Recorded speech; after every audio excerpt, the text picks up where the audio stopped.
ہماری ویڈیوز دیکھنے کے لیے ہمارے چینل صراط جنت کو سبسکرائب کریں۔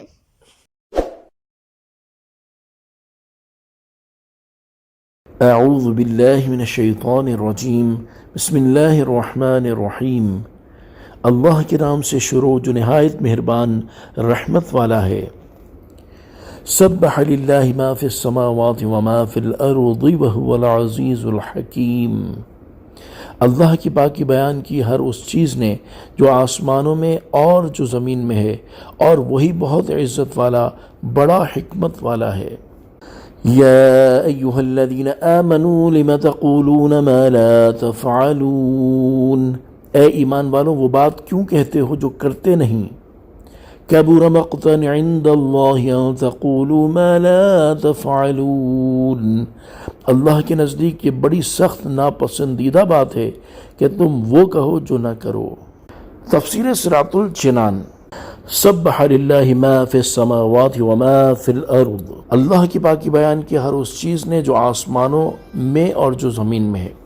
ارشاد فرمایا کہ آسمانوں اور زمین میں موجود تمام اشیاء اللہ تبارک و تعالیٰ کی پاکی بیان کرتی ہیں۔ وہی عزت والا اور وہ تمام افعال میں حکمت والا ہے۔ یا ایہا الذین آمنوا، اے ایمان والو۔ شان نزول حضرت عبداللہ بن سلام رضی اللہ تعالیٰ عنہ فرماتے ہیں، ہم چند صحابہ اکرام رضی اللہ تعالیٰ عنہم کی ایک جماعت بیٹھی ہوئی تھی۔ ہم میں اس بات کا تذکرہ ہوا کہ اللہ تعالیٰ کے نزدیک کون سا عمل محبوب ترین ہے۔ اگر ہمیں معلوم ہو جاتا تو ہم اسی پر عمل کرتے۔ اس پر اللہ تبارک و تعالیٰ نے یہ آیات نازل فرمائیں، سبح للہ ما فی السماوات وما فی الارض وهو العزیز الحکیم، یا ایہا الذین آمنوا لما تقولون ما لا تفعلون۔ ترجمہ، اللہ کی پاکی بیان کی ہر اس چیز نے جو آسمانوں میں اور زمین میں ہے، اور وہی بہت عزت والا بڑا حکمت والا ہے۔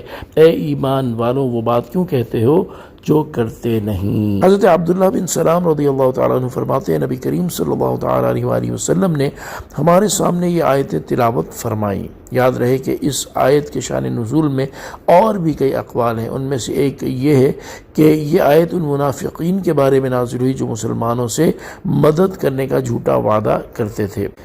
اس اعتبار سے منافقوں کی مذمت ہے، اور انہیں اہل ایمان کہہ کر مخاطب کرنا ان کے ظاہری ایمان کی وجہ سے ہے۔ اور اگر یہ آیت صحابہ اکرام رضی اللہ تعالیٰ عنہم کے بارے میں نازل ہوئی ہے تو اس میں ان کی مذمت نہیں بلکہ تربیت فرمائی گئی ہے کہ ایسے دعوے کرنا درست نہیں، کیونکہ آنے والے وقت کا معلوم نہیں کہ کیسا آئے۔ ممکن ہے کہ اس وقت کسی وجہ سے وہ یہ دعویٰ پورا نہ کر سکیں۔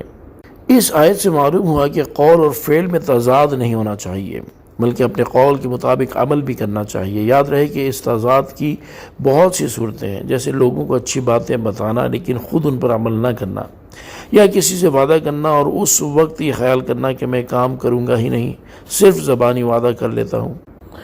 احادیث میں بھی ان چیزوں کی خاص طور پر شدید مذمت اور وعید بیان کی گئی ہے۔ اللہ تبارک و تعالی ہمیں قول و فعل کے تضاد سے محفوظ رکھے۔ یا ایہا الذین آمنوا لما تقولون ما لا تفعلون، کبر مقتا عند اللہ ان تقولوا ما لا تفعلون۔ اے ایمان والوں وہ بات کیوں کہتے ہو جو کرتے نہیں، اللہ کے نزدیک یہ بڑی سخت ناپسندیدہ بات ہے کہ تم وہ کہو جو نہ کرو۔ اس کی تفسیر کے تحت ہم سن رہے تھے کہ قول اور فعل میں تضاد نہیں ہونا چاہیے، بلکہ اپنے قول کے مطابق عمل بھی کرنا چاہیے۔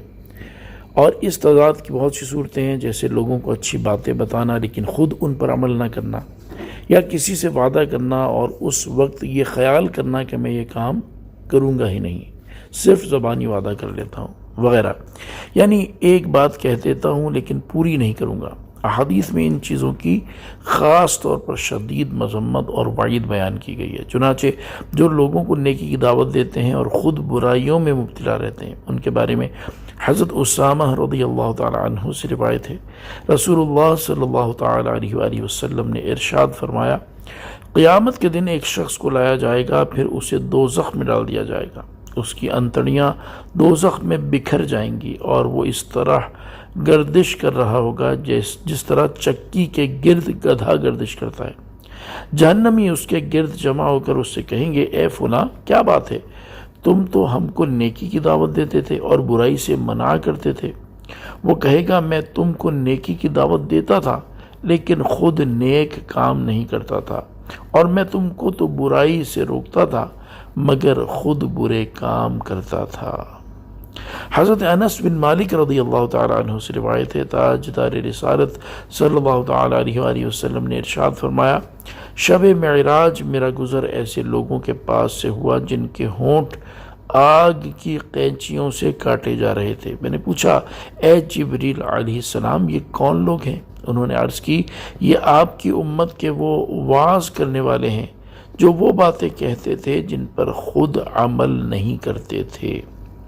اور وعدہ خلافی کرنے والوں کے بارے میں حضرت علی المرتضیٰ کرم اللہ تعالی وجہ الکریم سے روایت ہے، جو کسی مسلمان سے عہد شکنی کرے اس پر اللہ تعالیٰ فرشتوں اور تمام انسانوں کی لعنت ہے، اور اس کا کوئی فرض قبول ہوگا نہ نفل۔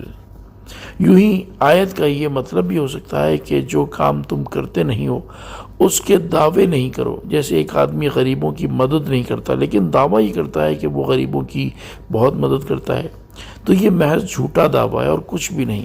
یا ایک آدمی ایک کام کرنے کا دعویٰ کرے لیکن اسے پورا نہ کرے، جیسے کہے کہ فلاں جگہ کے غریبوں کی اتنی مدد کروں گا لیکن کہتے ہوئے دل میں موجود ہو کہ عمل نہیں کروں گا، تو گویا جو کہتے ہیں وہ کرتے نہیں۔ اللہ تعالی ہمیں قول اور فعل کے تضاد سے بچنے کی توفیق عطا فرمائے، آمین بجاہ النبی الامین صلی اللہ تعالی علیہ وآلہ وسلم۔ صلو علی الحبیب صلی اللہ تعالی علی محمد صلی اللہ تعالی علیہ وآلہ وسلم۔